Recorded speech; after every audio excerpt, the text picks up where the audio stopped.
kuelezea swala ya jamaa, na tulielezea jamaa ni kufungamanisha irtibatu salatul maamumi bi salati imamihi. Lazima wewe umekusudia kumfuata huyu, sio uje tu ujiswalie. Ni lazima uwe lengo lako, mimi namfuata huyu imamu, ndio itakuwa swala imeitwa swala ya jamaa.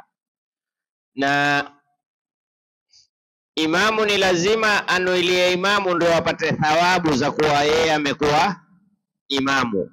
Lakini imamu ikiwa hakutia nia ya kuwa yeye ni imamu, swala yake itasihi, lakini hapati thawabu za kuwa yeye ni imamu. Unajua jamanini, sisi katika dini yetu kuna hadithi ni maarufu sana, innamal a'malu binniyat. Unaweza kuja mtu akakuomba pesa ukampa, mtu akakuuliza mbona umempa? Amenikoma hapa. Kwa hiyo wewe umemwondosha ile asikukome hapa, je, sadaka ile? Mwingine naye akatoa kumuuliza na wewe, akamwambia mimi nimetoa sadaka.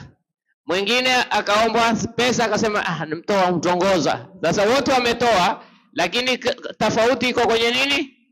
Nia. Na ndio ukaona innamal a'malu binniyat.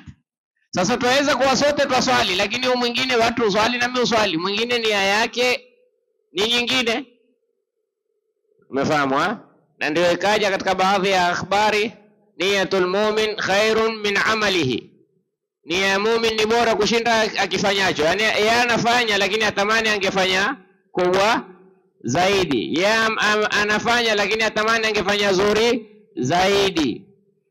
Kwa hiyo ni lazima kusihi ibada yoyote, ni lazima mwanzo isihi nia yako. Ndio mwenye Ibn Rasalani katika alfia yake ya Zubad asema fasahihi niyata qabla al-amali wati biha maqrunatan bil-amali wa in tadum hatta balaghta akhirah huzta thawaban kamilan fil akhirah.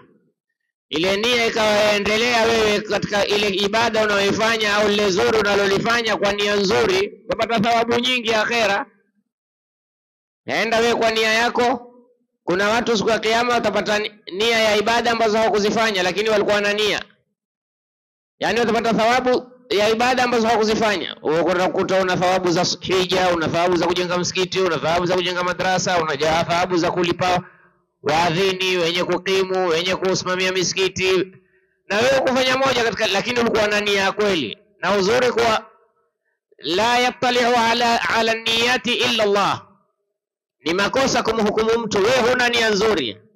Itakuwa wewe umejipa sifa ya Mwenyezi Mungu, kwa sababu nia mahala pake ni wapi?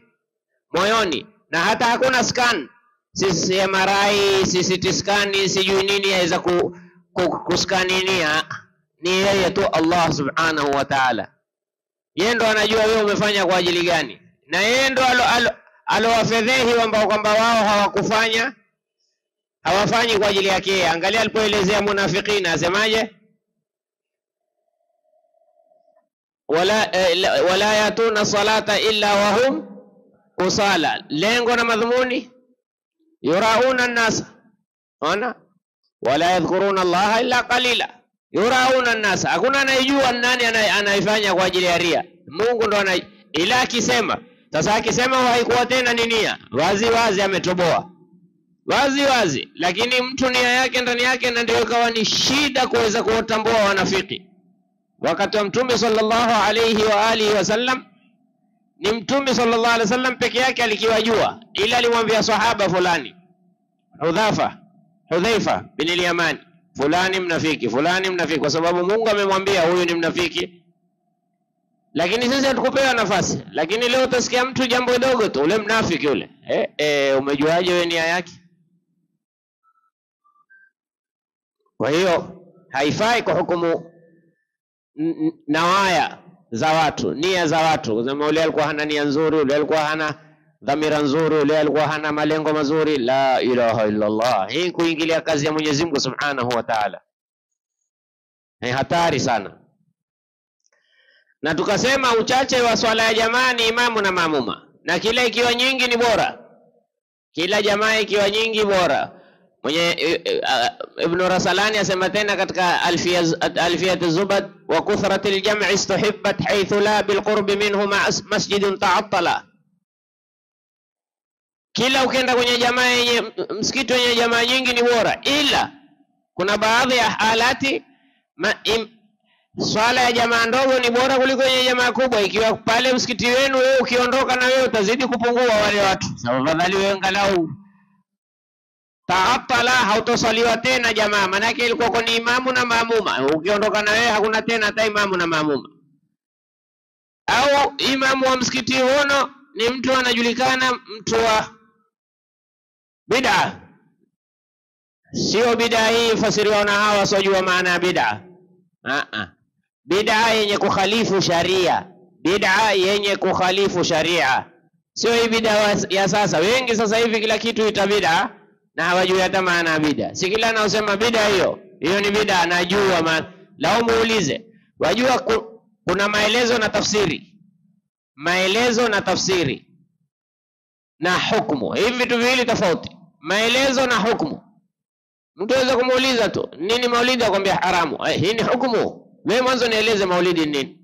Mtu kumuuliza khitma, akwambia bid'a, nieleze khitma nini. Ukiniambia bid'a wewe umeeleza hukumu.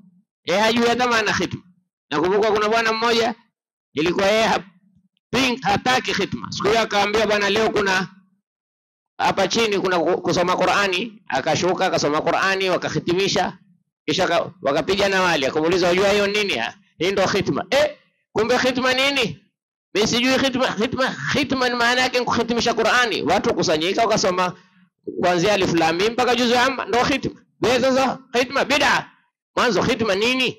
Wewe muulize mtu yote khitma nini? Atakwambia bid'a. Nini? Usiniambie bid'a. Wajua bid'a ni hukumu. Mwanzo niambie hichi kitu nini? Sasa mtu akikwambia swala nini, kwambia swala faradhi. Hii ni hukumu ya swala. Hii sio swala. Swala hukumu yake ni faradhi, lakini swala ni nini? Saumu, kwambia saumu lazima. Mimi nataka kujua saumu nini. Watu wengi na wengine ukaa wakatasaddar katika kuzungumza, lakini akaja tu kila kitu hiyo bid'a. Tupe mwanzo hii ni nini, hukumu yake kadha, baadaye hukumu ni kitu na taarifa ni kitu. Kukiarifisha kitu, wengi hushindwa katika kukiarifisha kitu, kukupa taarifa ya hiki taarifu. Angalia, mimi nimekupa taarifa ya swala jamaa, irtibatu salatul imami salatul maamum bi salati imamihi, ni kufungamanisha swala ya maamuma na swala ya imamu wake. Hii ndio ukisikia jamaa, kuna jamaa leo twende tukaswali jamaa, maana yake twende tukafungamanisha swala yetu na swala ya nani, ya imamu. Asifungamanisha haitu jamaa. Mathalan hapa tujalie msikitini, imamu ameingia hapa, mmoja akasema mimi sitaki kufuata huyo imamu, mimi nitaswali tu kivyangu. Sisi tukimwona tumuona yeye swali nini, jamaa, kweli si kweli? Lakini yeye akasema mimi sitaki kuleta fitna, lakini huyo mimi simfuati. Kivipi? Mimi sipendi tu kumfuata. Akasema sasa mimi nitaswali kivyangu tu. Je, atakuwa ameswali jamaa na ameswali na sisi? Ya rukuu, imamu akisema Allahu akbar na ya rukuu, sami Allah na, lakini nia yake ni kuswali kivyake. Kwa hiyo swala ya jamaa haiji kwa kuwa wewe umeingia kwenye safu, yaja kwa kuwa wewe umetiania kufungamanisha swala yako na swala ya nani, ya imamu. Mwenyezi Mungu atupe kila